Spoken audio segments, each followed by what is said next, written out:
Hi everybody, welcome to Sports Talk live at 5 on the Raynham channel, and those of you outside of Raynham at the raynhamchannel.com or at the Raynham channel on Ustream. We have a lot to get to today in the sports world across America. In regards to the Boston Bruins, they are great season but disappointing loss last night. We also got football is back with the NFL draft starting tonight. We also got the Boston Red Sox. They sliding, but now they're starting to come back. And the Boston Celtics, their playoffs start on Sunday. But first, again, like I did last week, I want to recognize the Taunton Titans 14U baseball team, who this past weekend won the Triple Crown tournament in Connecticut, and they now qualify for nationals. And I want to congratulate my stepbrother Mario Wilson and some of his teammates that I know their names. I know Dylan Palucci's on there, Nolan Laffin, and Tyler Whalen, and the rest of that team and coaching staff. You guys did a great job, and I wish you luck throughout the season. And you guys are going to go really far. So, with that being said, now I'm going to switch gears and talk about the NFL draft that is starting tonight. And football is back. As of 7 o'clock, the New England Patriots will start getting ready and for the draft. And I don't think they pick until later in the day, in the night, I mean. So it's going to be interesting to see who they pick. Personally, I think they need a few defensive players still. I mean, they're still lacking on that defensive side. You know, the wide receivers they already got. They got Deion Branch. They got Ocho, which I think he'll come back and he'll do all right. But they also have Wes Welker. You know, they have Brady, but they need somebody like on the end that can protect on the offensive line too. They need some protection on there too. So they need a lot of protection. I think the season's going to be very interesting this year with the rules. They're thinking of changing the Pro Bowl. I saw that they were thinking of getting rid of the Pro Bowl this year, which personally, if you look at it, you look at the Super Bowl and the Pro Bowl, and the Pro Bowl doesn't really get that many ratings, but I think that if you talk about the Pro Bowl, it's fun because it's the end of the year and it's like an all-star game, even though no one really cares because nobody wants to get hurt, and it's usually a one-sided game, and it's kind of, personally, I think it's just fun, and I think it's just for ratings for a TV and to get everybody out, to get everybody to watch the games and stuff. So that's what I think of the Pro Bowl. So we'll see what happens. I saw that today. But again, with the NFL draft starting, that's pretty cool. You know, Andrew Luck's probably going to go to the Colts. Like they've said, Robert Griffin III will probably be going to the Washington Redskins. So it's going to be, again, interesting to see this season as the Patriots will add on some players, and they need a pass rusher. They probably need a corner or two. They need a few corners, and they need another safety. They're pretty much, and you know what? They also need a running back too. You know, they have Stevan Ridley, Danny Woodhead, but they just lost probably one of the best running back that could hang on to the football. Ben Green-Ellis went to the Cincinnati Bengals. It's a great pickup for them, but a great loss for the New England Patriots because that guy never fumbled the football. And you fumble the football into Bill Belichick, you will not play the next week. And that's what Stevan Ridley did. He fumbled the football. He did not play the next week. So you just can't fumble under Bill Belichick, and that's why Ben Green-Ellis has not fumbled at all, I don't think, since college. So he is undefeated when it comes to that, which is really remarkable in itself, you know. So with that being said, I'm going to come back to the draft later, but I'm going to now switch gears and talk about the Boston Bruins a little bit because that was a heart-wrenching loss last night, Game 7, Washington Capitals. And as you can see the picture right there, that was them last night, waving their sticks, saying goodbye as they lose to Game 7, 2-1. And there have been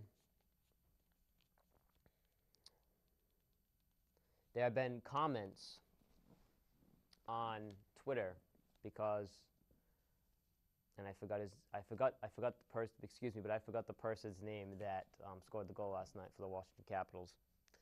But there was some racist comments being made about him because he was African American, and from Boston Bruins fans, and they were saying it on the Dennis and Callahan show this morning on how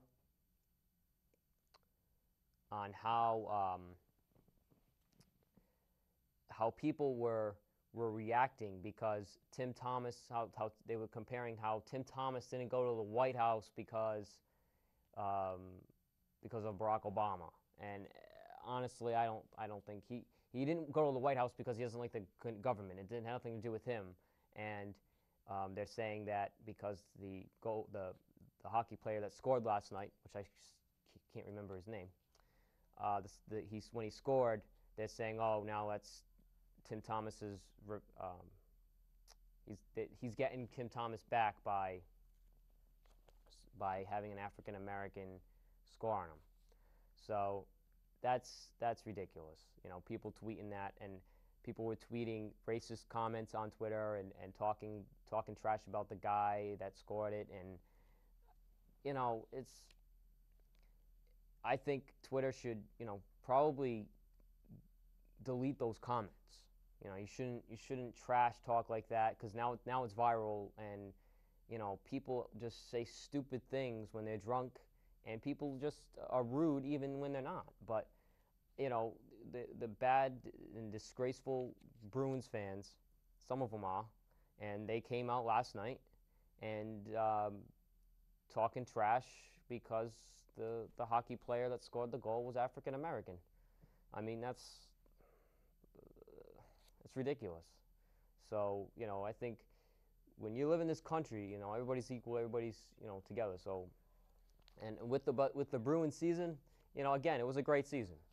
But I'm telling you, hockey ratings. I think Dale Arnold said it last night after the Bruins game. He goes, so whoever loses game, if a high seed loses tonight, I think he said the first 4 seeds are out of the playoffs. So next round is going to be seeds 5, 6, 7, and 8. That is so bad.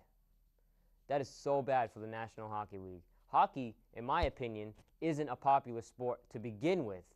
Never mind having the last 4 seeds advancing to the second round. Vancouver's out, Detroit's out, Pittsburgh's out, Boston now is out. I mean, this isn't good for the hockey. I mean, if it was football, in my opinion, if this was football and the first and the high seeds were out, I mean, if it was like, say, in the Super Bowl be Arizona and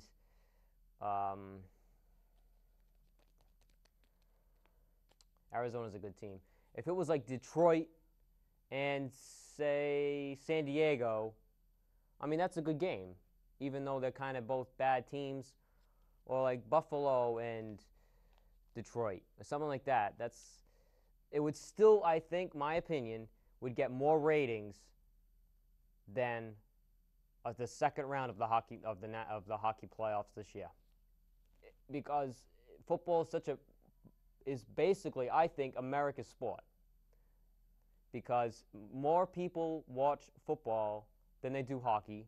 More people watch football than I think that watch maybe baseball, but I think the Super Bowl is more popular than the World Series because there's so much hype. You look at the Stanley Cup playoffs, and it just doesn't seem like a lot of people are into it. Like the other day when the Bruins were on, I think it was Sunday afternoon, it was a bad day out, so it got everybody to watch the game because that was the only thing to do. So everybody, the ratings went up that day, but and last night too. But I mean, game one of this series, I bet the ratings weren't as good. Game two probably weren't as good, not in probably until game six or game seven. All these fans that, and I feel bad for the fans that are really, really true diehard Boston Bruins fans that like they go to every game or they listen to every game, they watch every game. Then the playoffs come, and then you get all these fans behind you like last year, and it's like kind of a pink hat situation. But you don't know any Bruins player throughout the season, and you go to the playoffs, and everybody knows everybody. So it's how it goes. So that's what's going to happen, I think, next year too. When the Bruins probably have the same team next year when going forward. So we'll see what happens. So when we come back, I'm going to switch gears and talk about the Boston Red Sox, how they've been sliding. They're kind of getting back. Terry Francona made his appearance to Fenway Park on Friday. And also, we're going to jump to the Boston Celtics. Playoffs start Sunday. Stay tuned here on Sports Talk.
Hi, everybody. Welcome back to Sports Talk. Again, I'm your host, Steve Atkinson. You can catch this show live at home on the Raynham channel or online at the raynhamchannel.com or on the Raynham channel on Ustream.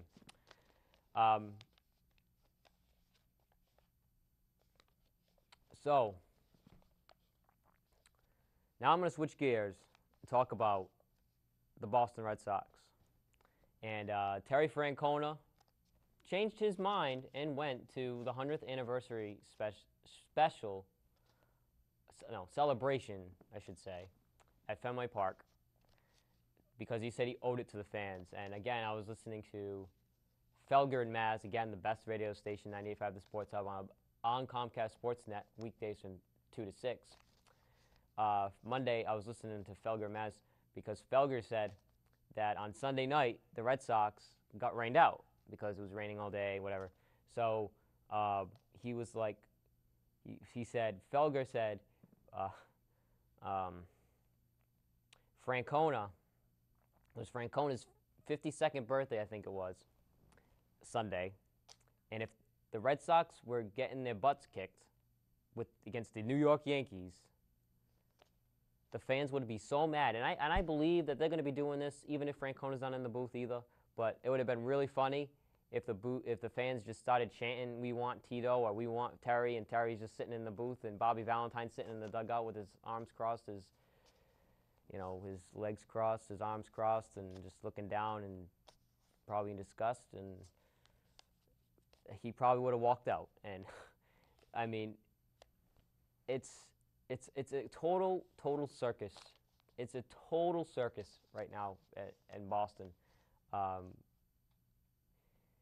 There was a confrontation, I guess, between Bobby Valentine and sources say there was confrontation between Valentine and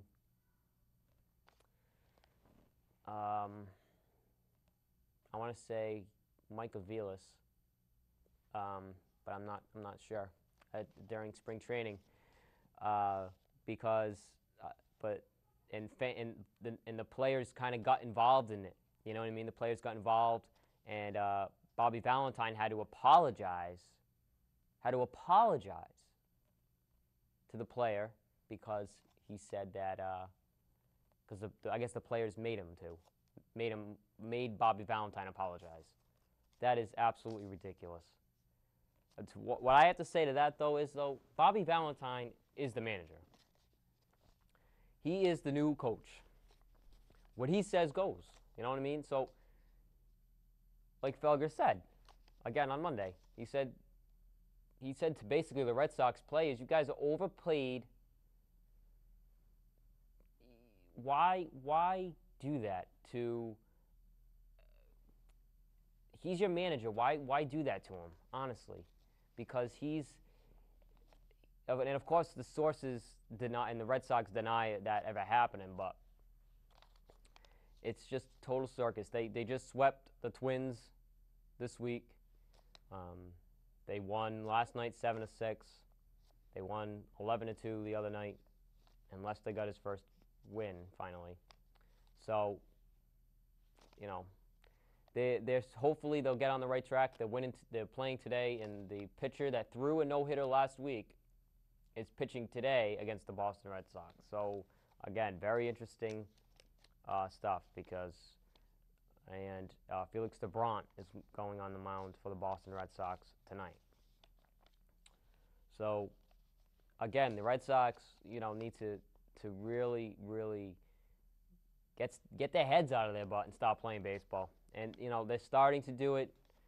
By sweeping the Twins, it's at least they're not going to have a 2-10 record going into May like they did last year. They'll have maybe they'll be 10-10. Who knows if they can beat Chicago and hopefully get on a good winning streak, and maybe they can do that. But they got to start hitting.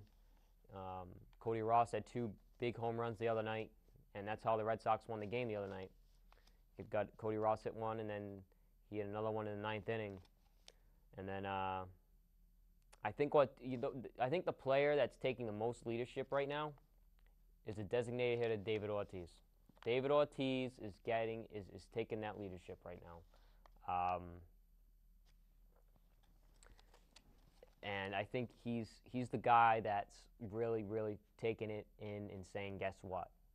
We need to step it up, and we need to act together. We need to work as a team, and I think he's doing it. Because he's hitting the ball really well lately. Again, Ryan Sweeney's doing good too, and I think most of them are some of them are coming around. Most of them are still probably don't really care. Like Josh Beckett, I don't think he cares too much. I think all he cares about is himself, just like Bobby Valentine. I honestly think Bobby Valentine, all he cares about is himself, because he has his own show. His own radio show, I should say, in New York. He's got the Bobby Valentine show. He's always talking, opening his mouth. He's not a reporter. If he was a reporter, last year that was his job at ESPN. But he's not at ESPN anymore. He's a Red Sox manager. He shouldn't be putting down Kevin Youkilis. He shouldn't be putting down any other players. If you're going to put down players, do it inside the clubhouse.